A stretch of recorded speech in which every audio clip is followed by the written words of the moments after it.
చెప్పండి బ్రదర్. ఏంటి అసలు యూనివర్సిటీ భూములు అమ్మకానికి పెట్టినట్టు ప్రభుత్వం తెలుస్తా మీరేమో వ్యతిరేకిస్తా ఉన్నారు. అవునన్న. ఏదైతే భూమి ఉందో అది యూనివర్సిటీ ల్యాండ్. ఆ టైం అప్పుడు ప్రధానమంత్రి మన్మోహన్ సింగ్ అండ్ ముఖ్యమంత్రి Chandrababu Naidu IMG Bharata sports authorities అనే ఒక ఒక ఏజెన్సీకి స్పోర్ట్స్ డెవలప్మెంట్ కోసం ఇచ్చాడు. అప్పుడే ఒక అగ్రిమెంట్ కూడా జరిగింది. ఈ భూమి ఏదైనా స్టూడెంట్ వెల్ఫేర్ కోసమే. ఓకే. ఇన్ కేసు ఆ ఏజెన్సీ అనేది డెవలప్ చేయకపోతే ఆ భూమిని మళ్ళీ యూనివర్సిటీకి ఇచ్చేయాలని. కానీ అట్లా జరగలేదు. దాని కంపెన్సేషన్ కూడా ఇప్పటివరకు యూనివర్సిటీకి రాలేదు. అదే క్రమంలో రేవంత్ రెడ్డి గవర్నమెంట్ ఈ భూమి మీద కన్నేసింది. ఎందుకంటే ఇది లంగ్స్ ఆఫ్ హైదరాబాద్గా ఒక ప్రత్యేకగాంచిన ప్లేస్ అన్న. అదే ప్లేసు వచ్చిన నుంచి రేవంత్ రెడ్డి ప్లాన్ బిగా ఇంటెలిజెన్స్గా ఇట్లానే ఫస్ట్ ఫుట్బాల్ ఆడడానికి వచ్చాడు. అట్లా అట్లా వాళ్ళు ఏదైతే ఆర్గనైజేషన్ ఉందో ఎన్ఎస్యూ వాళ్ళందరి దగ్గర ఇన్ఫర్మేషన్ తీసుకొని ఒక ప్లాన్ చేసుకొని ఏదైతే చూసి యాక్షన్ స్టార్ట్ చేశాడో యాక్షన్ స్టార్ట్ చేసిన నుంచి ఇక్కడ ఉన్న విద్యార్థి సంఘాలన్నీ ఎస్పెషల్లీ అఖిల భారతీయ విద్యార్థి పరిషత్ ముందుండి ఏదైతే ఈ ఉద్యమాన్ని నడిపిస్తుంది. ఇదే భాగంలో మేము యూనివర్సిటీ వైస్ ఛాన్సలర్ రిజిస్టర్ని అడిగితే వాళ్ళ దగ్గర సమాధానం లేదు. ఎందుకు సమాధానం లేదంటే వాళ్ళు గవర్నమెంట్తో కుమ్మక్కై ఉన్నారు. సో ఇప్పటికీ ఇన్సిడెంట్ జరిగి 24 గంటలు అవుతున్నా కూడా మా యూనివర్సిటీ అడ్మినిస్ట్రేషన్ నుంచి ఏమాత్రం రెస్పాన్స్ లేదు. ఎవరు బయటికి రావడం లేదు. ఈ విషయం జరుగుతున్నప్పుడు సెక్యూరిటీ వాళ్ళని అడిగితే వాళ్ళు ఎట్లా యూనివర్సిటీ లోపలికి ఎట్లా ఎంటర్ అయ్యారో మాకే తెలియని పరిస్థితిలో ఉన్నారు. మాకే తెలియదని సెక్యూరిటీ డిపార్ట్మెంట్ వాళ్ళు చెప్తున్నారు. కాపాడవలసింది వాళ్ళే. సో యూనివర్సిటీకి వీళ్ళు తెలియదు అంటున్నారు. సో మేము దీన్ని ఏమనుస్తున్నామంటే ఇది పక్కా కుమ్మకై జరుగుతున్న చర్య. University VC register and Revanth Reddy government మొత్తం అందరూ కుమ్మకై చేస్తున్న దుష్క్రమణ చర్య. ఎందుకంటే ఇప్పటి వరకు స్టూడెంట్స్కి వాళ్ళు వచ్చి ఇట్లా జరుగుతుంది ఇది పరిస్థితి అని ఈ రోజుకి కూడా స్టూడెంట్ ఫెటర్నిటీకి వచ్చి వాళ్ళు సమాధానం చెప్పలేదు. ఇప్పుడు కూడా ఎందుకు వ్యతిరేకత చెప్తాను. ప్రభుత్వం డెవలప్మెంట్ పరిశ్రమలను మాట్లాడుతూ ఉంది. మీరేమో కబ్జా ఏమంటారు అమ్ముకుంటున్నారు, చేస్తున్నారు డబ్బుల కోసం మీరు అంటున్నారు. బేసికల్గా ఇది అకాడమిక్స్. యూనివర్సిటీ ఆఫ్ హైదరాబాద్ అనేది ప్రత్యేకగాంచిన ప్లేస్.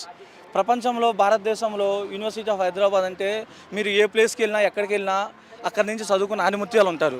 అటువంటి ఒక అకాడమిక్ ప్లేస్లో మీరు తీసుకొచ్చి కమర్షియలైజేషన్ ఇండస్ట్రియలైజేషన్ చేసి ఎట్లా అయింది? ఆ ప్లేస్ని మీరు ఒక ఇన్స్టిట్యూట్స్కు ఏదైనా యూనివర్సిటీకి ఇస్తారా? మీరు ఎంటైర్ స్టూడెంట్ ఫెటర్నిటీ వచ్చి ఇది మంచి చర్య అని మిమ్మల్ని మెచ్చుకునేది. అది కాకుండా మీ గవర్నమెంట్ని రన్ చేయడానికి మీరు వచ్చి హెచ్సియు భూమిని అక్రమంగా మీరు కబ్జా చేస్తూ మాత్రం ఇది అఖిల భారతీయ విద్యార్థి పరిషత్ అనేది ఎప్పటికీ క్షమించదు. ఇట్లానే ప్రభుత్వం ముందు వైఖరి చూపిస్తే అఖిల భారతీయ విద్యార్థి పరిషత్ అనేది హైదరాబాద్ మొత్తం భారతదేశం తెలంగాణలో మొత్తం ప్రొటెస్టులు దిగడం జరుగుతుంది. అంటే విద్యార్థులపై లాఠీ చార్జ్ చేశారు, అరెస్టులు చేస్తూ ఉన్నారు, ప్రొటెస్టులు చేస్తూ ఉంటాయి అని చెప్తా ఉన్నారు. అవునన్నా. మీరు చూస్తే మీరు విజువల్స్ కూడా మా దగ్గర ఉన్నా మేము పంపిస్తాం. అమ్మాయిలు అబ్బాయిలను తేడా లేకుండా బట్టలు చించి పోలీసులు మరీ దారుణంగా తీసుకెళ్ళి వ్యాన్స్ మీదకి ఎక్కించి ఎక్కడ తీసుకెళ్లారో తెలియని పరిస్థితి. మీరు చూస్తే ఒక అబ్బాయికి ఎక్కించేటప్పుడు ఇక్కడ హెడ్ పగిలింది. అబ్బాయికి హాస్పిటల్కి తీసుకెళ్ళడం లేదంటే అబ్బాయి పరిస్థితి ఏందో ఇప్పటికీ కూడా మాకు తెలియదు. అటువంటి చర్యలకు పాల్పడ్డారు నా గవర్నమెంట్. ప్రభుత్వం అంటుంది మీరు ఇన్ని నిరసనలు వెళ్తున్నారు, మాట్లాడే ప్రయత్నం చేశారు. ప్రభుత్వంతో మాట్లాడడానికి ఆ ప్రభుత్వంలోనే మీరు చూస్తే ఐటీ మినిస్టర్ శ్రీధర్ బాబు గారు ఉన్నారు, డిప్యూటీ సీఎం బట్టి విక్రమార్క గారు ఉన్నారు. వీళ్ళు క్యాంపస్ అలుమ్ని స్టూడెంట్స్. కొద్ది రోజుల ముందు అసెంబ్లీ సెక్షన్స్లో రేవంత్ రెడ్డి గారి ప్రసంగం ముందు శ్రీధర్ బాబు గారు స్టేట్మెంట్ ఇచ్చారు, మేము యూనివర్సిటీ ల్యాండ్ ఇంచు కూడా టచ్ చేయమని. అదే స్టేట్మెంట్ ఇచ్చిన 3 రోజుల తర్వాత రేవంత్ రెడ్డి గారు అది యూనివర్సిటీ భూమి కాదు, అక్కడ డైవర్సిటీ లేదు, ఏమీ లేదు, ఓన్లీ నక్కలే ఉన్నాయని చెప్పారు. అంటే ఇది మీరు చూడదగిన విషయం ఏంటంటే ఇదే గవర్నమెంట్లో ఒక మోనోపోలీగా జరుగుతుంది. ఇది మొత్తం గవర్నమెంట్ అంతా కుమ్మక్కయ్యి మోనోపోలీగా జరుగుతున్న చర్య ఇది. నెమళ్ళు, జంతువులు మీరు ఏది కావాలంటే అది చూడొచ్చు. మీకు విజువల్స్ కూడా మేము పంపిస్తాం. ఏది కావాలంటే అది చూడొచ్చు. మీరు ఇక్కడ అదే ప్లేస్లో మీకు 728 స్పీసెస్ ఉన్నాయి యాజ్ పర్ రిపోర్ట్స్ సోర్సెస్. ముఖ్యమంత్రి మాట్లాడుతున్నారు ఎందుకంటే ముఖ్యమంత్రి చూడలేదు కదా. మేము ఇప్పటికూ మేము డిమాండ్ చేస్తున్నాం. మేము ముఖ్యమంత్రి గారైనా వాళ్ళ మినిస్టర్స్ అయినా ఎవరైనా లేదంటే వాళ్ళ సోకాల్ స్టూడెంట్ ఆర్గనైజేషన్ ఎన్ఎస్యుఐ వాళ్ళ అఫిలియేషన్ వాళ్ళకు కూడా తెలుసు. అది వాళ్ళైనా వచ్చి వాళ్ళకి తెలుసు కాబట్టి వాళ్ళ గవర్నమెంట్కి కన్వే చేస్తారు, చేసే ఉంటారు, కానీ గవర్నమెంట్ విందేమో, చేయలేదేమో.